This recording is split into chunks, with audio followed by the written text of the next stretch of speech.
and blessed evening to each and everyone. Again, welcome po dito sa Anything Goes with DJ Happy on GCCF. Dito muna.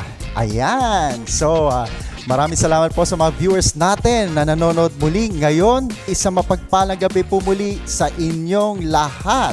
But before anything else, let me thank our partners. Unang-una po, Wingspired Unlimited Chicken Wings and Chicken Pops. Also, Luminosa Health and Wellness Products. And last but not the least, RCA Build Pro, redefining collaborative architecture. So let's jump right in at ipapakilala ko na ang ating special guest for this evening.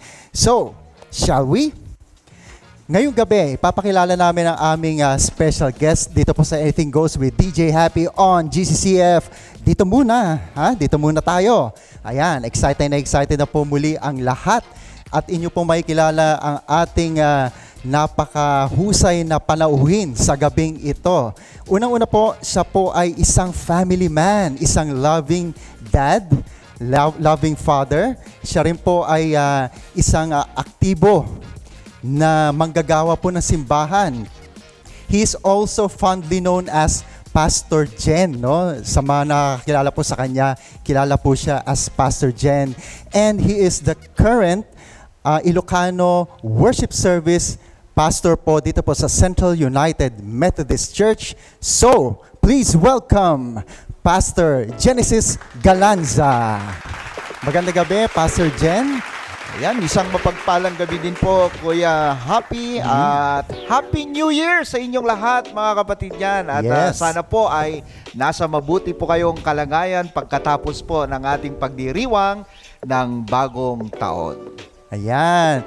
Maraming salamat po ulit, no, Pastor Jen. At nandito po ka po ngayon. At kami inyong mga kasama, no, at makikwentuhan natin ang ating mga viewers sa gabing ito. At again, no, nasabi mo nga, isang Happy New Year din po sa ating lahat. Panibagong taon, panibagong buhay. Let's make this count po sa mga viewers natin, sa inyong mga tahanan. Bagong simula po ng buhay, bagong pag-asa. Bakit po? Dahil lahat po tayo ay nasa Panginoon. So, move along. Pastor Jen, again, can you tell us a little bit more about yourself? Salamat, Kuya DJ. Ako nga po pala si Pastor Genesis Bacate Galanza. Ipinanganak po sa Paracelis Mountain Province, pero lumaki po sa probinsya ng Isabela dahil ako po ay anak ng pastor, no? At doon po ako lumaki, sa iba't ibang bayan sa probinsya ng Isabela. At nung ako ay magtapos ng kolehiyo ay dumako ako dito sa Cavite sa Union Theological Seminary upang mag-aral din po sa seminary dahil tinawag po tayo ng Panginoon sa paglilingkod sa pamamagitan ng pagiging pastor. At ganoon din po na ako ngayon ay may 3 anak na. At ang aking napangasawa naman po ay isang diakonesa na taga Navotas naman po. So, yun po si Pastor Genesis po. Ayan, maraming salamat po Pastor Jen sa pagpapakilala nyo sa inyong sarili. And nga pala, shoutout din po kay Teacher Medi, di ba? Ang napaka-loving wife po ni Pastor Jen, Genesis. Ngayon, Pastor, spot question lang po muna, biglaan lang to. Naisip ko po, nabanggit nyo yung ikaw ay tinawag ng Panginoon, kaya ikaw po ay isang napaka-successful na pastor po ngayon at magagawa ng Panginoon. Paano po yung tinawag ka? Can you give us an example po? Ako po ay isang anak ng pastor, ngunit sa katotohanan po ay ayaw ng aking father na magpastor ako. Dahil ako po ay panganay kasi. Gusto niya akong makapagtrabaho pagkatapos ng akong mag-aral sa kolehiyo. Pero yung aking pagkatawag ay mas lalong yumabong o di kaya ay na-confirm ko sa aking sarili nung ako po ay naging mga officers ng kabataan dahil ako po ay leaders din noon sa North Central Philippine Annual Conference lalong-lalo na po sa Isabela Central Mountain Province District ako po ay naging tawag dito, sa district officer, annual officer, at doon nagsimula ang aking alab sa paglilingkod. At parang nangyari pagkatapos ko pong graduate sa college, parang mas masaya ako na nasa loob ako ng church kaysa magtrabaho ako sa isang microfinance company noon, umalis ako doon at tapos nagpatanggap ako bilang kandidato ng aming distrito noon kahit na ayaw ng tatay ko. Talagang pumunta ako sa interview upang payagan ako, tanggapin ako na bilang local pastor at the same time mag-aral din sa seminary. So, yun, tuloy-tuloy na po. Mula nung ako po ay magsimula na mag-aral sa seminary, that was 2002, and then nagtapos po ng seminary 2006, at nung 2006 din ako magsimula ng aking pagpapastor dito na po sa Philippine Annual Conference hanggang sa ngayon. At ito po ang aking pang 18 years bilang pastor, at kung saan ay 5 church na rin po ang aking nadestinuhan po. Wow, no? Napaka-inspiring, 18 years. Opo. Na nagsaserve po sa Panginoon, no? Actually, yan po dapat yung lagi natin sasabi na sana all, di ba? Yung mga ganun, di ba? Actually, 18 years, wow, talaga pong yung dedication talaga, no? And hindi lang po yung dedication, hindi lang hard work, talaga yung po yung yung sabi nyo nga po, Pastor, no? Yung calling talaga ng Panginoon, it is always new, no? Yes, Kahit 18 opo. years, I think talagang ganun pa rin fresh Opo. na fresh pa rin, wow, no, inspiring po yan, Pastor, no?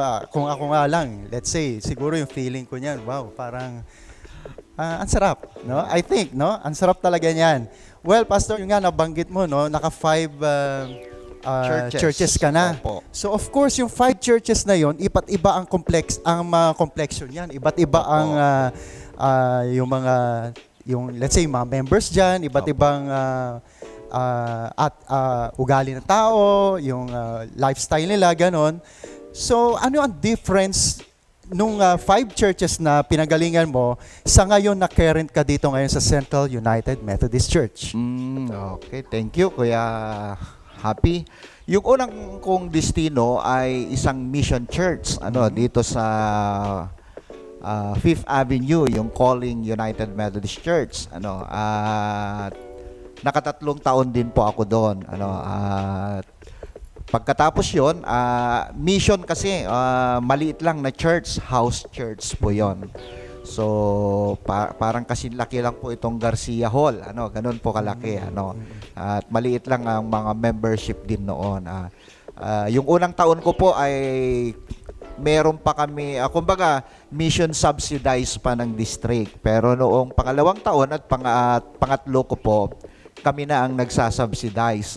So, at least kahit paano, naging maayos naman ang pamumuno natin noon. And then, nalipat ako sa isang malaking church din bilang associate at naging admin, isang community church, yung St. Peter, St. Peter UMC sa Navotas. So, malaking church din po 'yan. Ang estado naman po ng church na yan, community talaga. Ibig sabihin, magkakamag-anak, magkakakilala sa isang lugar. So, around siguro, along Navotas o around Malabon lang ang mga miyembro. So, malapit lang. So, magkakapit bahay ang mga miyembro. Madali mo lang tawagan ang mga Opo. leaders doon pag may mga gawain. And then, nalipat din ako sa Pasay First UMC at 2 taon din po kami doon. Of course, yun naman nagbago po dahil puro mga working ang mga ang tawag dito, mga members. And then sa Parañaque Central, for my 6 years doon, mas iba doon kasi puro subdivision, ang mga, kumbaga, puro mga nag-migrate na doon, na nagtratrabaho dito sa Metro Manila and abroad, yung mga family nila. Talagang asahan mo lang sa mga gabi, yung mga gawain. Hindi mo talaga maasahan sa araw. dahil mga working po sila, ano, at mga medium church lang 'yan. At nung mapunta ako dito sa Central, syempre iba ang Central, ano, syempre cathedral 'yan, ano. Wow. Pag madistino ka dito sa Central, ang tawag dito, Central is Central. Oo, oo. Kumbaga, ako po honestly, nung ako po ay una kong tawagin ako dito para madistino dito, tinanggihan ko po. Oh. Bakit naman, Pastor? Dahil parang hindi pa ako handa, ano, Oh. lalong-lalo na may mga naririnig tayong ganito sa Central, no. Bigati ng mga miyembro diyan, no. Yung mga ganon. Oo. Oo, lalo yung mga nasa council. Yung mga ganon, may mga ganong kwento-kwento. Kaya ang tawag dito, kaya sabi ko, sabi namin noon, Bishop Seri, Diaz-Bong, wag muna, iba na lang. At ang biro pa nga sa akin, bakit nyo tinatanggihan? Mga iba gusto madistino, paumanhin po, obispo ako. Okay pa naman kami sa destino namin kung pwede, ano. Alam nyo po, sabi nila sa amin noon, sige, sino ba marerekomenda mo? Kung tatanggapin nyo marerekomenda mo, sige, lusot ka. Pero kung hindi niya tatanggapin, sa ayaw at gusto mo, dito ka. Buti na lang yung nirekomenda ko, last minute, tinanggap niya. Yeah. Kaya lusot ako. Pero itong pagpunta ko, hindi na kami nakalusot talaga. So, yun mga ganun po. Pero honestly, dito sa Central, talagang, of course, siyempre maraming ministry dito. Yeah. Dahil multi-church siya, may Tagalog, Ilocano, English, Vesper. Mas malawak yung ministry talaga dito. Mas malawak yung mga ministry at talagang yung mga ministry nila dahil nasa Central talagang makita talagang yung effectivity at saka excellent talaga sana ay makita kasi model kasi ang Central UMC sa buong United Methodist Church sa Pilipinas, lalong-lalo na po ang Central, ano, dahil nga ito ay isang katedral and then kauna-unahan pang iglesia sa buong Pilipinas. Kumbaga maganda yung mga ministries at iyon naman yung mga naabutan natin na pinangunahan ng mga leaders noon at mga pastors na ipinagpapatuloy naman namin. At isang kagalakan na maging kabahagi po sa paglilingkod dito sa Central UMC. So you felt overwhelmed at the same time intimidated din, no, nung dito ka na destino sa Central United Methodist Church.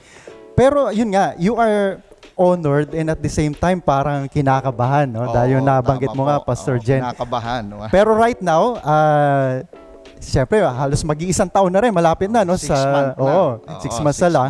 So how does it feel?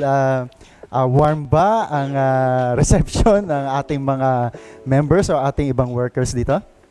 Honestly, talagang na-feel namin ang warmth, Yes. especially, of course, siyempre dahil Ilocano yung ang aking hinahawakan, talagang yung warm welcome, and then kahit din yung council, ano, na tawag dito, very warming din yung kanilang pagtanggap din sa amin. Ang maganda doon, dahil ang nagkakaisa kaming mga ministerial team ninyo na parang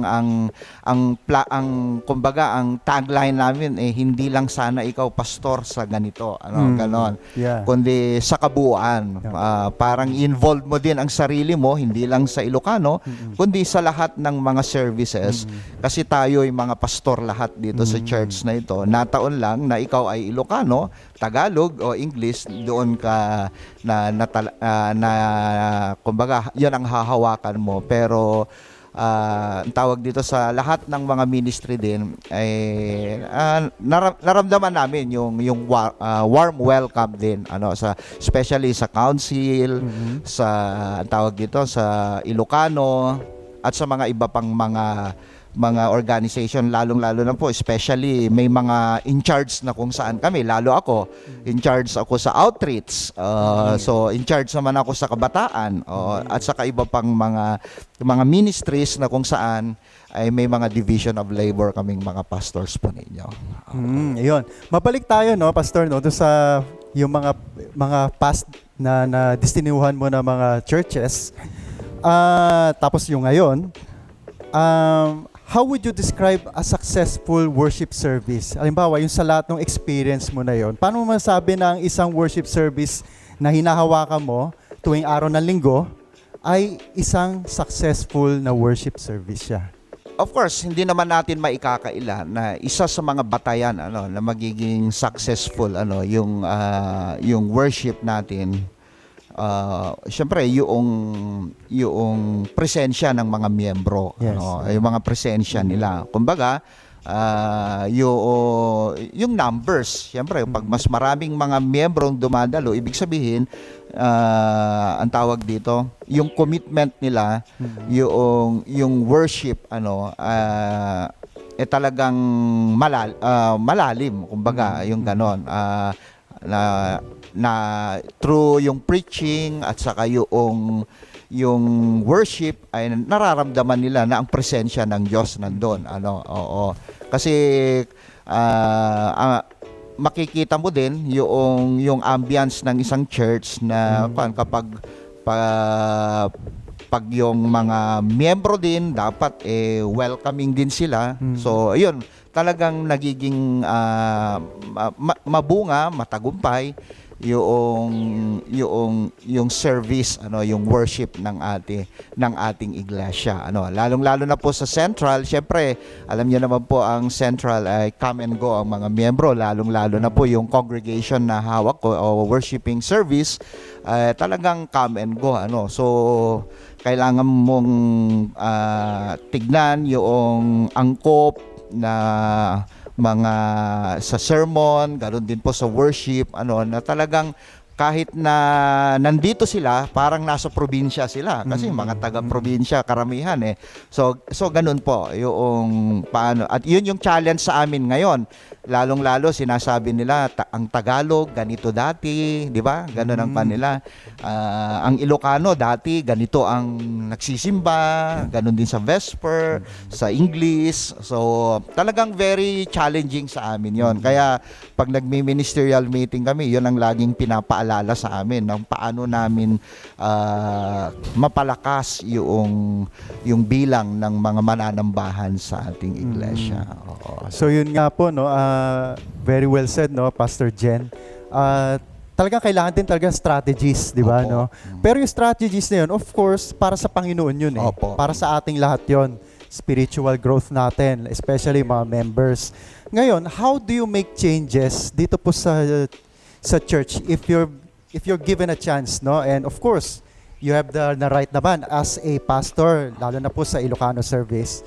So you have the authority or the right to make changes. Let's say sa worship service muna, then later on sa church. Ano-ano yung mga gusto mong gawin, Pastor Jen?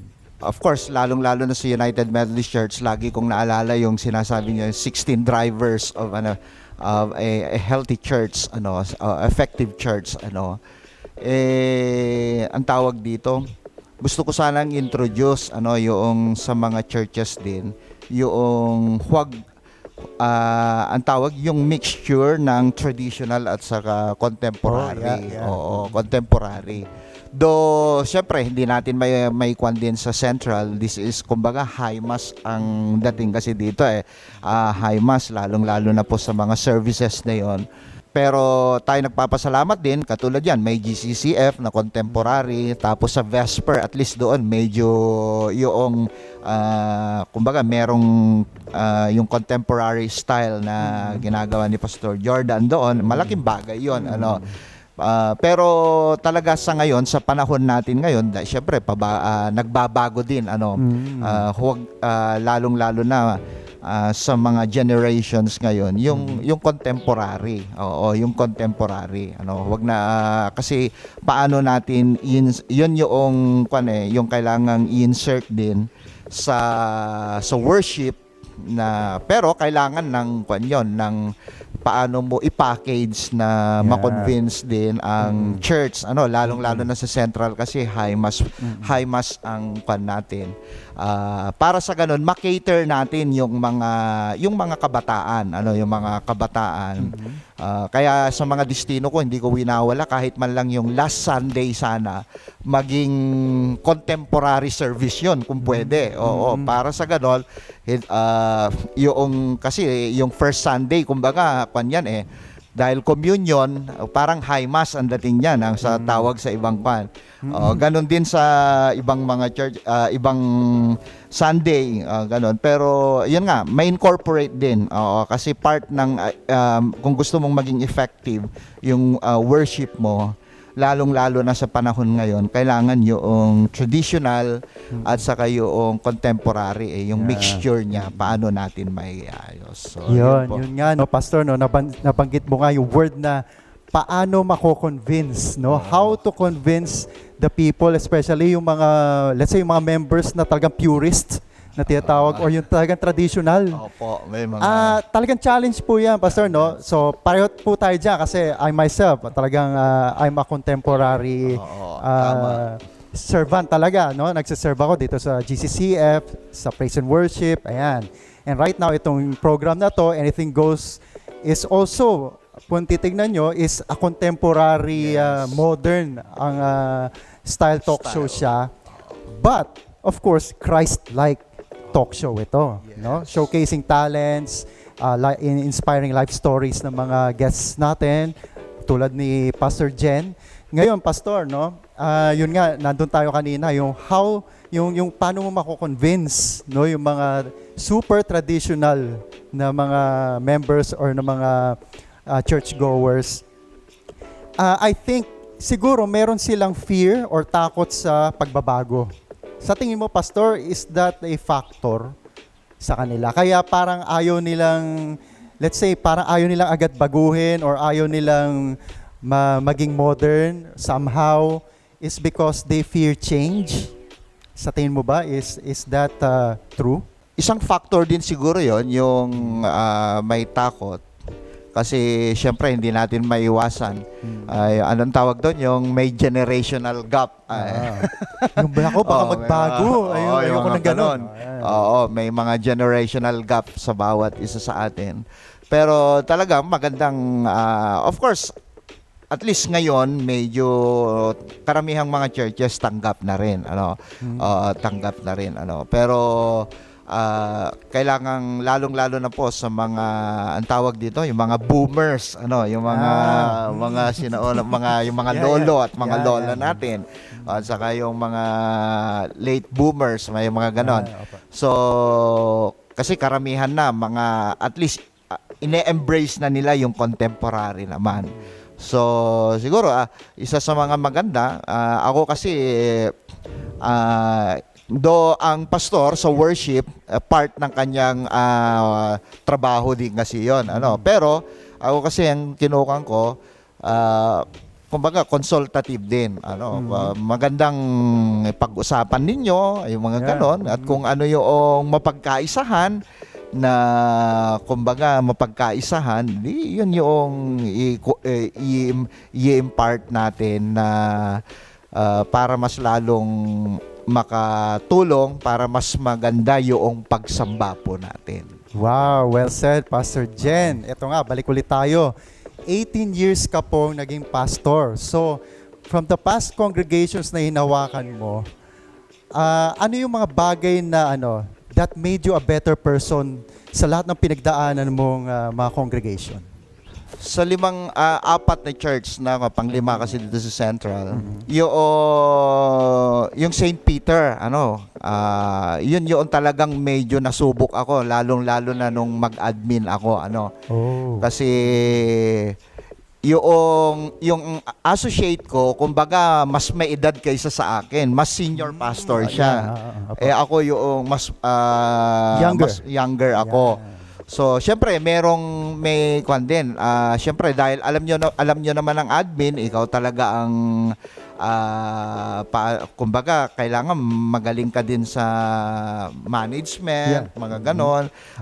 Kailangan yung leadership mo rin, kailangan doon mo maipapakita yung mo, lalong-lalo na pag may mga abogado kang miyembro, nako, mahirap po talaga. Lalong-lalo na pag nagmi-meeting kayo, may mga kailangan yung lalong-lalo na yung mga program mo kung paano mo i-package na kasi talagang alam niyo naman ng mga abogado, talagang ang tawag dito, scrutinize nila yan. Oo, yung mga ganon. Scrutinize and criticize. Criticize, yung mga ganon. Okay ba yan, Pastor? Yung mga ganon. Tapos, pag okay na, sa finance naman. Di ba? Parang sa finance. but wait, there's more. There's more. So, paano mo i-convince na lalong-lalo na pag budget deliberation? So, paano mo i-convince na yung budget mo na yon, so, yung ganon. So, ang tawag dito, tapos yung sa mga leadership position, paano mo iaayos? And I have the experience nga, dahil first time ko, may mga time pa nga na shout out natin si Jen, tumatawag pa ako kay daddy niya, kay Pastor Menre, para magkonsulta sa kanya noon. Sir, ano po bang magandang gawin na to? Ganito, ganyan. At maganda naman, natutuwa ako yung ganon, kasi pag meron akong alam, hindi ko alam, kinukonsulta ko sa alam kong medyo may alam siya sa ganong aspeto. Para sa ganon, yung kung ano man yung advice niya at saka yung aking judgment, mapagsama ko, at pag na-present ko sa kanila, yung packaging niya, kung nasa kanila kung tatanggapin nila. So yun yung mga ganon, kasi syempre pagbobotohan pa naman, pagkakaisahan pa ng konseho. So doon ako na in 2 years na naging admin ako doon, talaga doon ako medyo natuto administratively, management, naging ang tawag dito, naging sa finance, kailangan matuto ka din. Kumbaga, lahat ng aspeto ay kailangan matuto ka din. So, doon ako, kaya nung nalipat na ako, medyo kahit paano, sa isang medium church, medyo alam ko na. Yung mga ganung bagay. And gusto ko lang i-add, Pastor Jen, rin yan, doon ka rin I think doon ka rin nag-mature din lalo. Kasi how you handle the people, diba? Iba't iba yung pananaw niyan Lalo nga, sabi mo nga, scrutinize and criticize. Di ba? Yung mga ganon. Ngayon, Pastor Jen, ano yung paalaala sa ating mga members talaga? Kahit saan churches naman Kahit saan churches talaga, hindi nawawala yung nagkikriticize. So, hindi naman porke sinabing critic is always nasa destructive side siya. Hindi naman Meron naman din talagang productive na critics para sa ikabubuti yan. Totoo naman po yun. Sa isang church, usually yan naman talaga. Kaya talagang let's say, to the point, nagkakabanggaan, di ba? That is for the best, for the better talaga, para sa church. Ngayon, syempre, may iba't iba lang tayo ng pananaw, may iba-iba tayo ng ideas, di ba? Ngayon, ano yung may papayo nyo, Pastor, let's say, sa mga, yung talagang, let's say, nature talaga nila, yung as critics. Kasi, halimbawa, yung papalit ulit na admin or papalit ulit ng mga associate pastors. Siyempre, kailangan maano din sila ma-enlighten din sila na makita din yung sarili nila. Bilang mga kritiko sila na let's say ako, a point of view ng isang kritik, kunyari ako, do I have to tone myself down? Do I have to change myself? Bilang critics. Yung sa mga members po na gano'n, ano po yung mapapayo nyo sa kanila?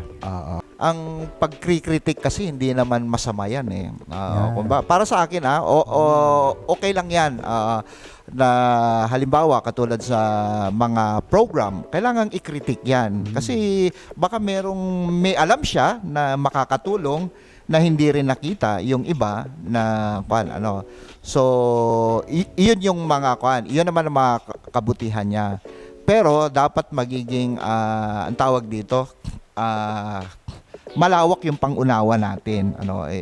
Ibig kong sabihin na halimbawa may yung kritik mo At kapag napagkaisahan ng council, kasi yun kasi ang kwan natin ang procedure natin sa church, yun yung ang tawag dito, yung polity natin sa ating iglesia. Kung ano man ang napagkaisahan ng konseho o council, so iyon ang magiging tanggapin natin yon, kasi ang mahirap kasi ang tawag dito, halimbawa meron kang suggestion, sa tingin mo maganda yon, oo, pero sa iba, sa nakakarami,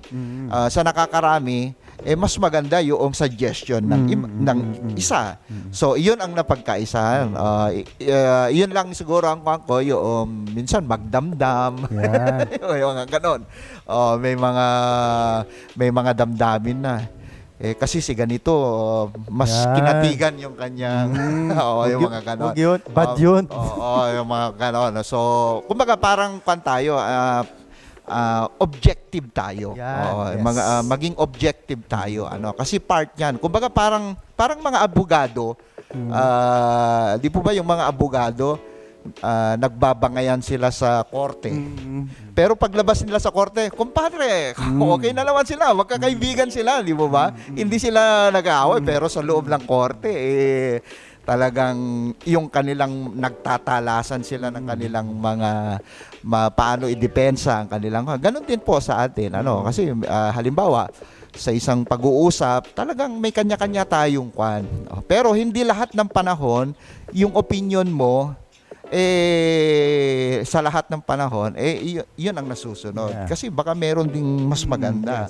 Kahit pastor ako, dahil pastor ako, yung opinion ko ang laging nasusunod kasi baka mas maganda yung kanyang kwan na napagkaisahan.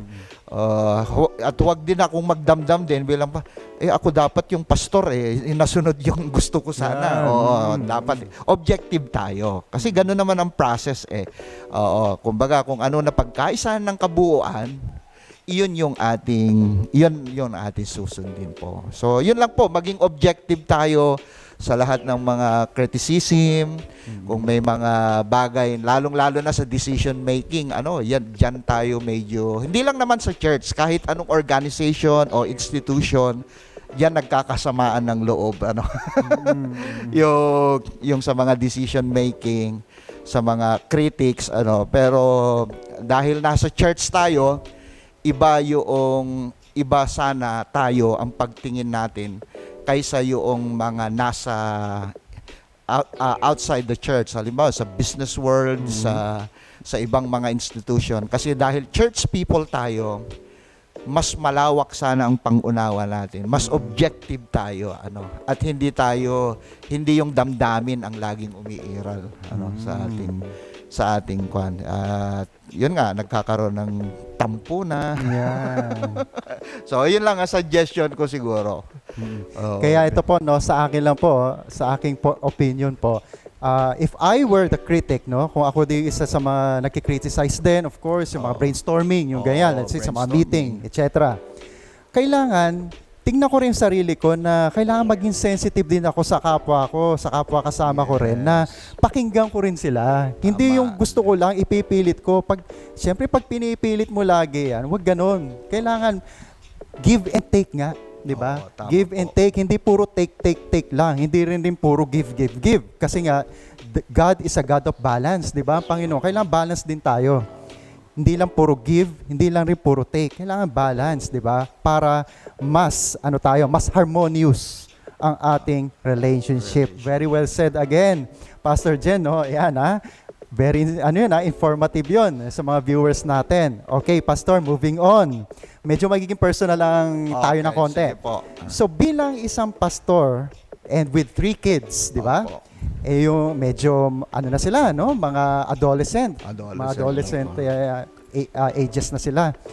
How do you handle them, diba? Siyempre, lumalaki na sila, iba rin yung mga personalities nila. Siyempre, bilang isang pastor, full-time pastor of course, paano mo sila hinahandle? Mahirap na tanong yan. Yeah, very personal yan. Hello, Jen. Ano ba sagot natin? Mga PK. Ako ang ginagawa ko, mahirap din, lalong-lalo na malalaki na sila. Ang tawag dito, from Monday to Friday, nasa school naman sila. Iba-iba pa mga schedule nila. Oo. Imbes gusto naming makasama din sila, pag Sabado at Linggo, yun naman ang maraming gawain namin. Kaya ang hirap din, So, ayun. Kaya madalas, sa gabi na lang kami nag-uusap o ang tawag dito, pag natulog kami, minsan, ang style ko kasi, tinatabihan ko sila na pag natutulog sila, tinatabihan ko sila, tapos kinukumusta ko. Kumusta na? Yung mga ganong bagay. Kasi alam nyo naman, minsan kahit na holiday, may mga invitation pa rin. Oo, yung mga ganun po. At ako po talagang naranasan ko rin lalo nung nag-admin ako, pagbaba ko ng alas 8, alas 10 na talaga ako umaakyat sa parsonage. Yung ganon. Kasi ganon yung mga nangyari. Aakyat lang ako pag tanghalian, ganon lang, baba na naman.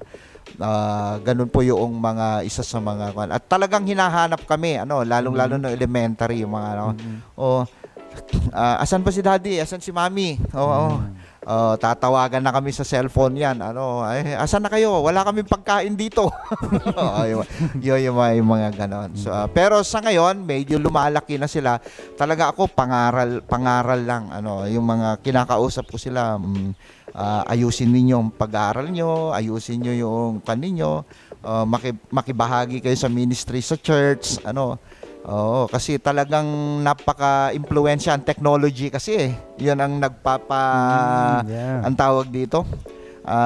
Minsan yun ang nagiging dahilan kaya nagiging hindi sila responsible kung minsan distraction talaga. Kahit anong namin, sabihin namin, kahit tanggalin mo ang internet, pag nakatulog na kayo, bubuksan yung kwarto, kakabit ulit. Mga ganon. Ibay nyo na yung password, Pastor. Marunong sila, alam nilang i-hack. Nire-reset. Kumbaga, may mga friends na rin sila na opposite sex. Yung mga ganon, parang ako parang hindi ko matanggap. Oo. Pero minsan ganun na ba talaga? So bawal pa, Pastor, bawal pa. Hindi naman. Minsan kasi magkaiba kami kay Ate Medinyo Ay, hayaan mo na. Kasi mas mahirap kapag itatago nila. Oo. Tapos sasabihin, dadaan si ganito sa amin. Oo. Kaya, sige, papuntay mo rito. Kaysa kung saan-saan kayo, parang mga ganun po. So, yun din yung mga isang bagay. Kaya talagang pangaral lang. Ayun, moving forward, Pastor. Actually, hindi moving forward. Backtracking ulit tayo. Nabanggit mo kanina, yung kinuwento mo, yung father mo is tutol siya kung gusto mong maging isang pastor ka someday. Ngayon naman, now na meron kang yung mga bata, sa tingin mo ba meron sa kanila na parang nafe-feel mo na gustong sundan ng mga yapak mo? Ngayon, wala akong makita sa tatlo Wala pa. Ang gusto, lalo yung panganay ko, gusto niya maging businessman Oo. Yung pangalawa, medyo ganun-ganun pa, hindi pa masyadong kahit yung grade 6 namin, hindi pa masyado. Pero yung si Matthew, yung aming panganay, gusto niya maging businessman. Ayaw ko ng pastor, sabi niya. So yun yung karanasan namin sa ngayon. Pero ini-introduce ko, maganda siguro anak ko magpastor ka. Okay. Lagi niya akong di ako nang pinakapoging pastor kung ako magpapastor dati. O di ayaw mo, ayaw ko. So bali, sa'yo, Pastor, gusto mo, it's okay sa'yo na, let's say, dumating ang time, may gusto magpastor sa kanila, welcome naman sa'yo yun. Sinasabi ko sa kanila, halimbawa, yung proseso ng pagpapastor sa amin, sa atin, sa church, yung mga trabaho ng pastor, diakonesa, yung mga ganon, pero talagang ayaw nila. Ayaw nila. Kahit na napagkwekwentuhan namin minsan po. Pero ano din, Pastor, yung nga, may saying nga, wag tayo magsalita ng tapos. Yes. Totoo tama. yun di ba? Malay mo, di ba? Someday, one of these days, it could be earlier or it could be later, no? Biglang yun, merong isa or baka mamaya lahat pala, no? Gustong maging pastor din or mag-deaconess. Well, you'll never know, no? Alam mo naman, ang Panginoon talaga, no? He moves in mysterious ways. So, hindi natin talaga mapapangunahan si Lord. Totoo po yan.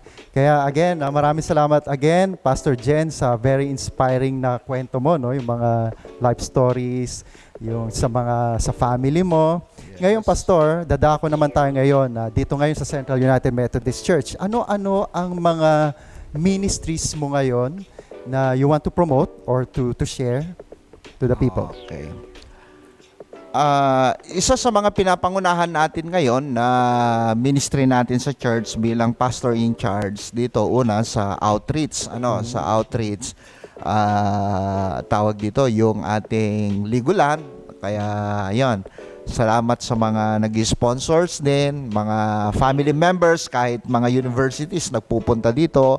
Minsan may mga tumatawag din na pwede ba kaming mag-sponsor dahil nakikita nila sa ating social media at malaking tulong 'yon So nakakatuwa sa buong isang taon parang napuno na yung schedule ng mga sponsors natin every Saturday so ayun yung mga program pa yung mga scholars, ayun, sinisikap din sana nga na may involved doon dito sa GCCF, doon sa GCCF nga.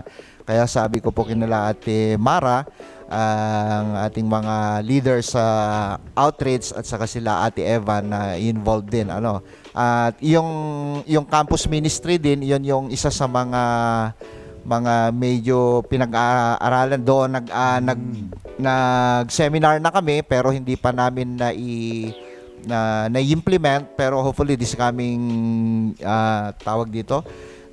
January mapag-usapan namin para maumpisahan na rin yung paano yung makahikayat, hindi man pumunta sa mga schools around the vicinity of our church, may invite sana natin sila dito para magkaroon ng mga gatherings din kahit once a week dito sa ating church. So yun po. Tapos dahil ako rin yung pastor in charge sa youth, sa mga MYF, at salamat kay Rebecca Suarez, ang ating presidente, at saka yung mga kasama niyang mga officers. May mga time na hindi ako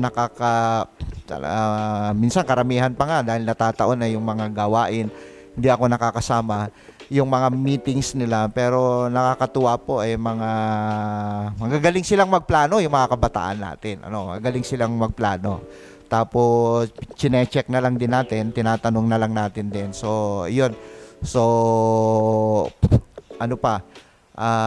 yung sa visiting team naman sa ating church sa Ilocano at saka membership care, isa sa may mga plano kami na ginagawa ngayon na yung i-promote ang Central sa mga provinces, especially ang Ilocano, kasi syempre karamihan mga taga-probinsya, lalong-lalo na sa norte, na kung sino man yung mga magawi dito sa Metro Manila, hanapin nila ang Central UMC. So nakapunta na kami noon sa Vizcaya, kinausap namin yung mga DSS doon, tapos para i-promote ang Central UMC. This coming next year siguro ang next namin sa bandang Ilocos at saka Pangasinan naman. So yun yung mga namin. At siguro after the annual conference, baka sa Cagayan o Tarlac, yan yung mga pupuntahan naman namin para i-promote ang ating Central UMC sa mga different services, especially yung ating Ilocano worshiping congregation po. So yun lang po ang mga ginagawa natin bilang pastor in charge sa outreach at saka sa MYF po. Nais ko din po kayong anyayahan mga kapatid na suportahan at ipanalangin po ang ating proyekto ng ating iglesia sa Central UMC, ang ating multipurpose building. Ayan, alam ko po na matagal na pong pangarap, pinagplanuhan ng mga unang mga naging mga opisyales at mga unang naging mga pastor din ng ating iglesia ang multipurpose building na ito, at salamat sa kanilang mga vision, salamat sa kanilang mga pagplaplano na ginawa noon mula noong mabuo itong konsepto ng multipurpose building. And after many years, sa kabila ng hamon ng pandemya, mga kapatid po, nagsimula na po yung ating foundation building ng ating multipurpose cooperative. At hopefully po matapos hanggang bago magsimbang gabi, pero yun lang po, yung foundation pa lang po yon. At samahan nyo ang ating iglesia sa lahat ng mga nagmamahal, mga sumusuporta, nananalangin, at mga kaanib ng ating iglesia. Inaanyayahan ko po ang inyong panalangin at financial support po sa pagpapatayo po yung fourth floor, 4 floors ng ating multipurpose building, at iyon po yung phase 2 ng ating iglesia po. So sana po makita namin kayo na ang mga pangalan po ninyo na kayo po ay sumuporta financially sa phase 2 ng ating multipurpose building upang maipatayo yung 4 na palapag po itong mga susunod na mga buwan po. So pag-pray po natin ito, at maraming salamat po sa inyong lahat mga kapatid. And to God be the glory dito po sa ating multipurpose hall dito po sa Central United Methodist Church. Also, don't forget to like and share dito po sa Facebook page ng GCF or God's Children Christian Fellowship. So again, dito na tayo magtatapos, Pastor Jen. Maraming salamat muli. din po, Kuya Happy. Sa iyong oras dito, I know napaka-busy ninyo lahat kayo, ng mga pastors dito sa CUMC, and it's an honor for us, na you took the time, na makasama namin, na nakapagbahagi ka ng very inspiring messages, stories, pati yung point of view mo, nakapagpayo ka rin sa ating mga members, sa mga kapatid natin sa pananampalataya. Again, Pastor Jen, thank you so much. The floor is yours again para i-shoutout mo, gusto mong i-promote, batiin. Sige po, Pastor. Ayan, thank you Kuya Happy. Ayan, nais ko pong magpasalamat sa bumubuo po na Anything Goes with DJ Happy. Dito po sa Central UMC, sa GCCF. Maraming salamat po, at patuloy ko po kayong inaanyayahan na mag-subscribe at manood po every Saturday. Every Saturday po ng gabi po. At patuloy niyong ipag-pray din ang mga ministries natin sa ating iglesia. Yung mga project natin, mga mission po natin, kaya patuloy ko pong hinihikayat ang lahat ng mga miyembro, kaanib ng ating iglesia, sumusuporta at tumutulong po sa kabuuan ng ating church na ipag-pray nyo po ang ating iglesia. Shout out ko din po, of course, lahat po yung mga bumubuo dito.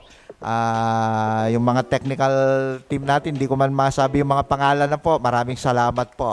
Yung mga kapartner ni Kuya DJ Happy, maraming salamat po. At syempre, shout out ko din ang aking family, mga kasama ko pong ministerial team, ayan, ng Central UMC. Diyan si admin, si Pastor Rani, si Pastor Carlos Anilia, at saka si Pastor Ruben Manyabat, at ang aking kabiyak, ang siyang diakonesa din natin. So maraming salamat din po, at saka sa aking mga family diyan po sa Isabela po, maraming salamat po. At ganoon din po sa Parasilis Mountain Province po. Maraming salamat, at pagpalain po tayo ng ating Panginoon. Amen. So to all of you, mga viewers natin, maraming salamat po muli sa panonood po dito sa Anything Goes with DJ Happy on GCCF. Dito muna. Yes, dito muna tayo.